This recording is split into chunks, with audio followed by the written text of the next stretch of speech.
This video is brought to you by Patreon supporter Scott. Hello and welcome.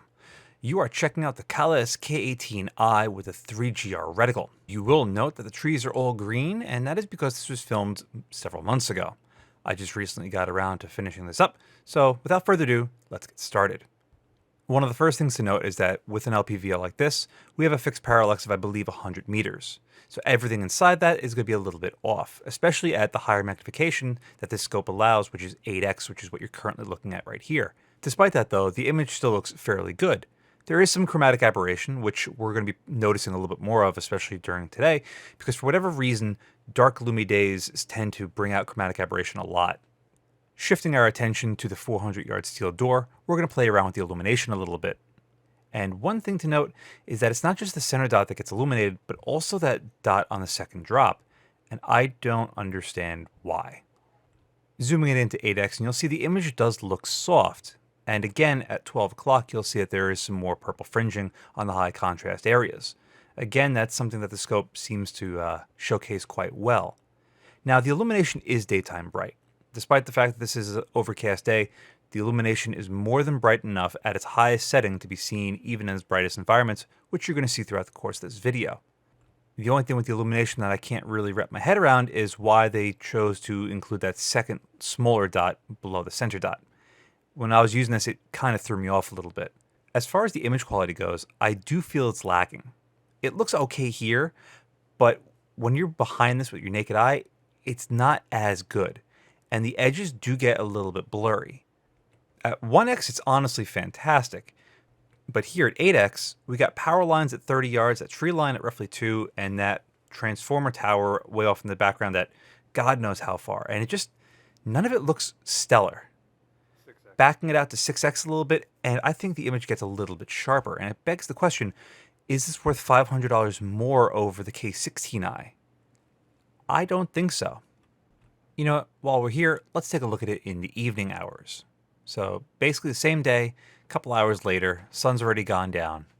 Zooming in back to 8x, and you're going to note that it doesn't look as sharp outside of the center. The center looks pretty good, but once you get into the thicker areas of the reticle and beyond, it just doesn't look as in focus. I already slightly touched on it, but the 1x performance of this optic is actually pretty dang good. There's very little fisheyeing, and there isn't much magnification to it. It's got a big, beautiful, bright image, as you can see, and you don't see that much of the scope body itself when you're looking through it.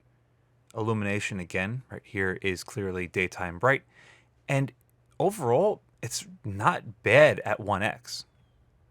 But an LPVO is a lot more than just its 1x capabilities. The whole reason for it is to go beyond that. And the whole problem I have with this scope so far is that when you go beyond that 1x to its other end of the spectrum here at 8x, again, it leaves me wanting more. And that shouldn't be the case for something that's $2,500. Going in 8x again, it just doesn't seem as good as it could be or should be. But you know what, let's focus on the good about this optic real quick. I'm going to do a laundry room clearing clearly, and we're going to enjoy more of this optic's 1x. There is your illumination, which does get, as I said before, ridiculously bright. Well, I didn't say ridiculously bright, but there it looked ridiculously bright. Again, the 1x on this is superb. Even when you're in a tight environment like this where the nearest wall is a couple of feet away, it still maintains itself quite well. There's very little to no fisheyeing, and when we slice the pie around this door frame, you can see that the door frame is basically in line to where it is in the real world, so it's really damn good. And you know what, while we're here, let's touch on the base of illumination now that you could really focus on it. Pew pew, pew pew. I don't understand why they opted to do 2 illuminated dots as opposed to just the one center dot being illuminated. Me personally, I like just the center dot and maybe some of the drops. Pew pew. I'm sure some people are going to love this reticle and the way the illumination works. I really like the reticle. I just don't personally like the illumination.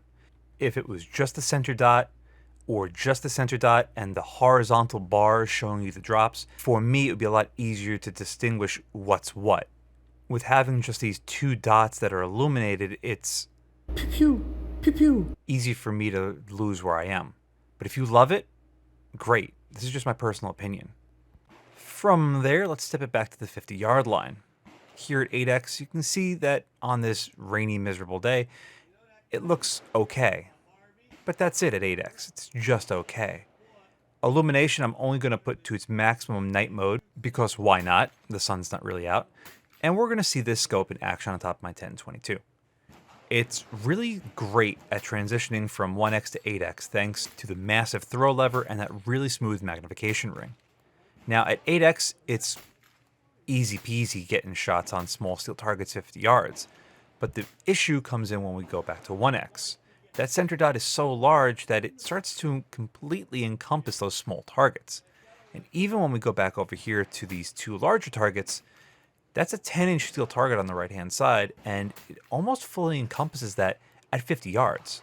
If we were any farther away, you might not even be able to see that behind the reticle. All right, take it easy. No more fun and games. Let's get back down to business. 1x, 50 yards, take a look at the concrete walls to either side and that back berm.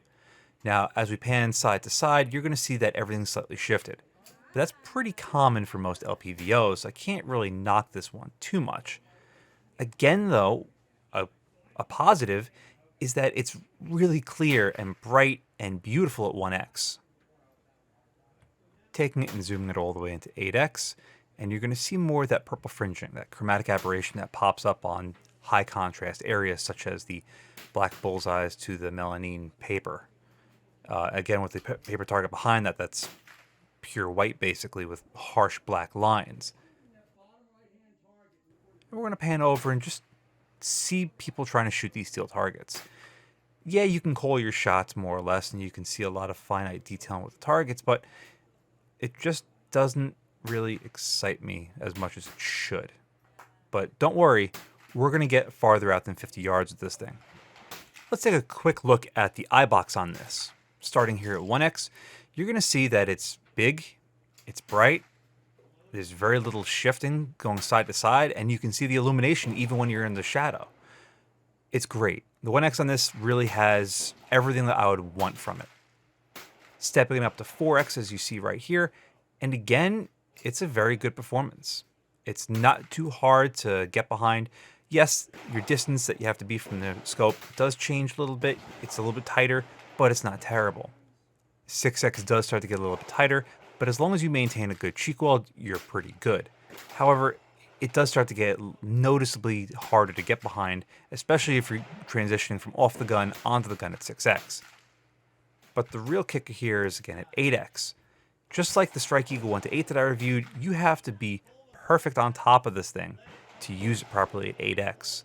Now, as you've seen from all the footage so far, going from 1 to 8x doesn't change whatsoever, but you have to have perfect muscle memory with it to use it properly. Let's see how well the scope handles being in the shadows. Again, it's an overcast day, and along this walking trail, there's a thick canopy overhead. That concrete building is about 70 yards away, and you can see it does get fairly dark. Now, that's to be expected when you zoom in on any scope, but when you're spending $2,500 on a scope, it shouldn't be as terrible. But walking around here with this beautiful 1x, and you're going to see that even when we're looking at really close foliage, it handles itself extremely well. If you're going to be buying the scope and basically using it for mostly 1x and slightly bringing it out to higher magnification, I don't think you're going to be very disappointed.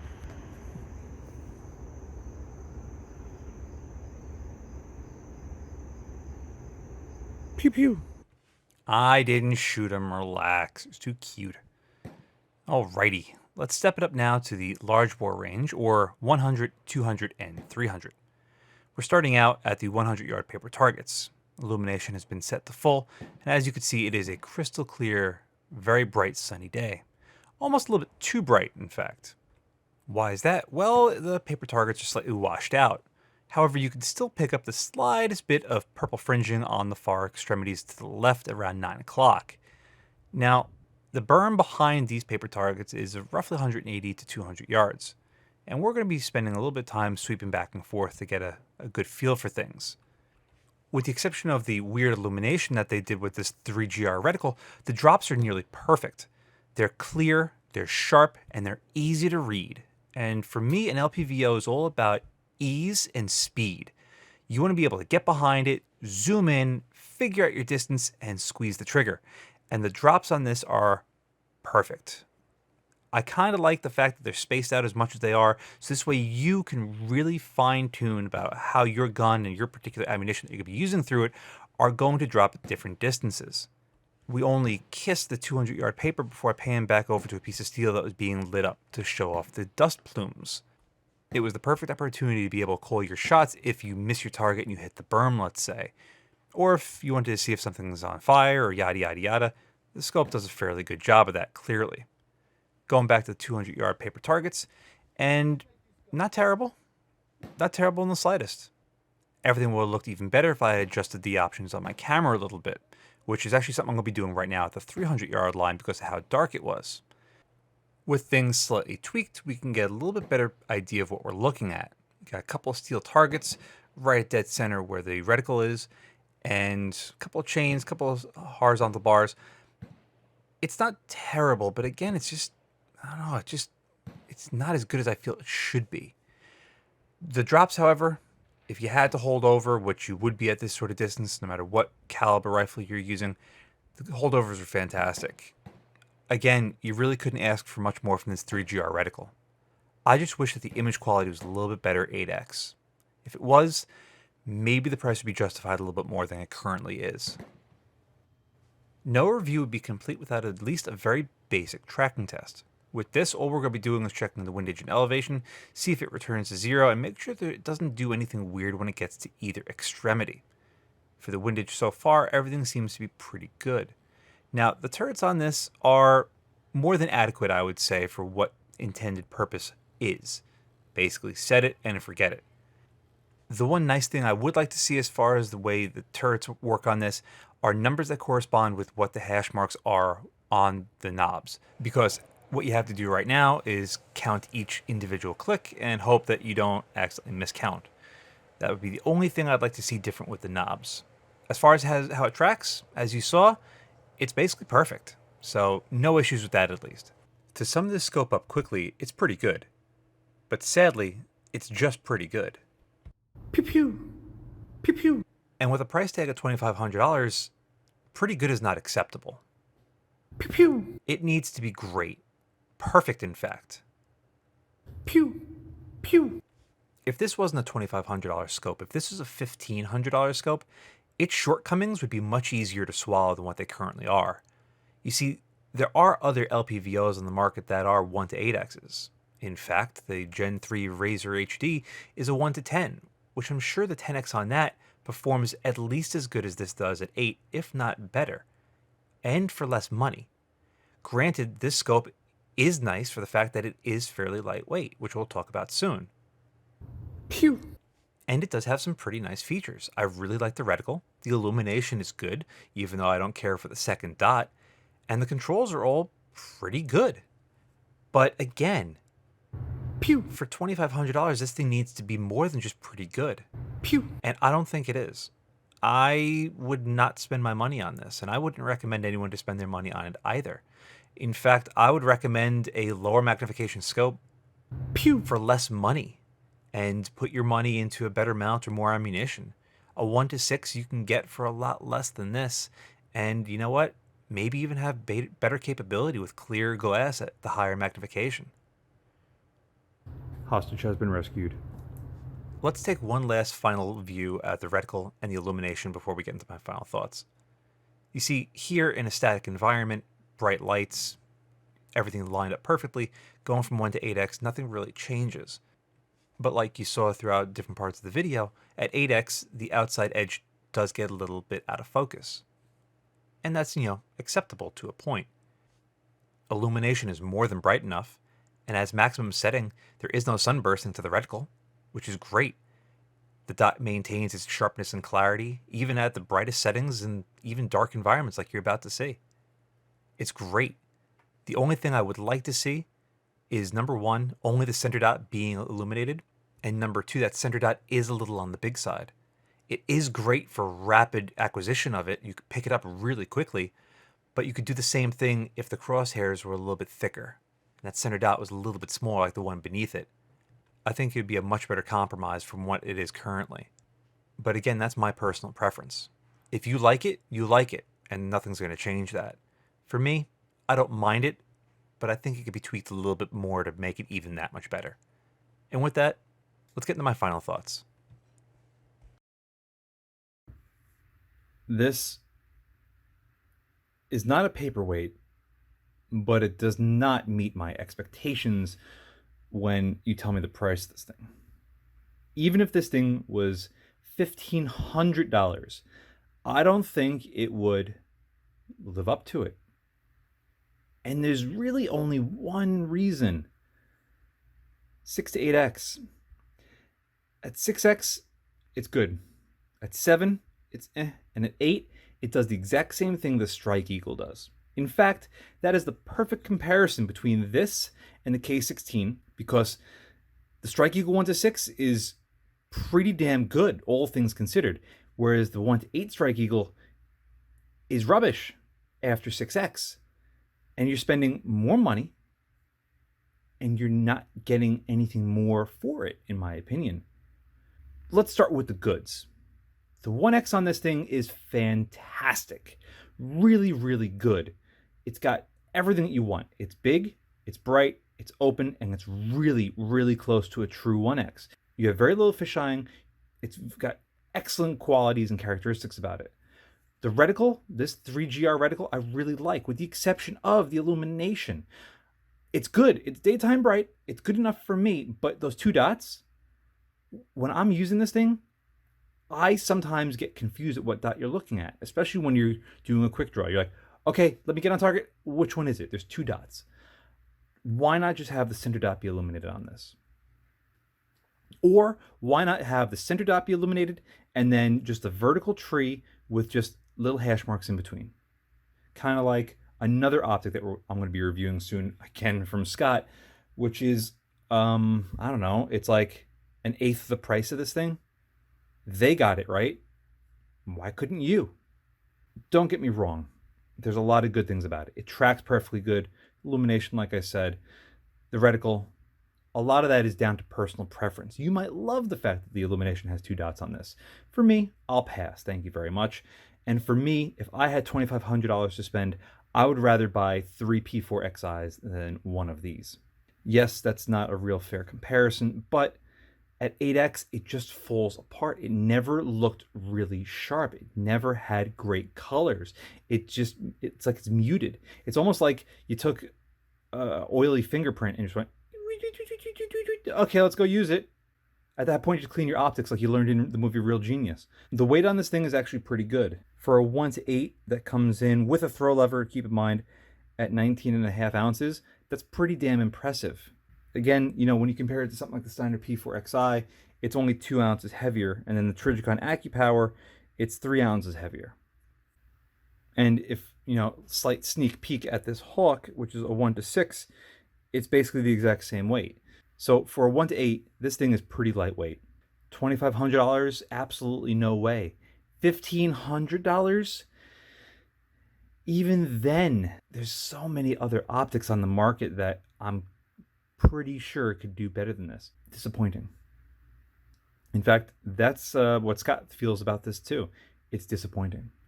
He's so turned off by Kahles with both the K16 and the K18i, he doesn't even want to look at their more expensive offerings for their higher magnification scopes.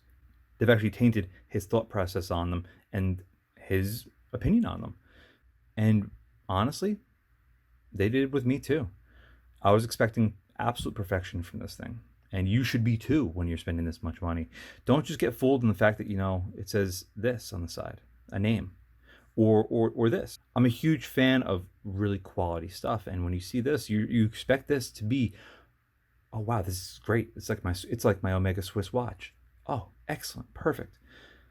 And you don't mind spending a little extra money sometimes for that. It gives you that it tickles that part of your brain where it just like you can't help but get excited for it. It's like, do you need a 600 horsepower car? No, but does it excite you? Yes, it does. I can do all of my shooting that I've ever done with a 22, but do I want a 308 or a 6.5 Creedmoor? Yes, because I want it. This should satisfy that want, that desire that we can't really put our finger on. I cannot recommend this. but even more so for the price. So I really can't recommend this. Scott, a huge thank you for sending this in for review. I'm sorry that I'm not over here boosting about this and hyping it up even more, but I'm here to give you guys trying to give you my unbiased opinion on it, giving you as much fact visually as possible. Don't waste your money. Thank you very much for watching. See you again next time. And a huge thank you to all of my Patreon supporters. Without you, this wouldn't be possible.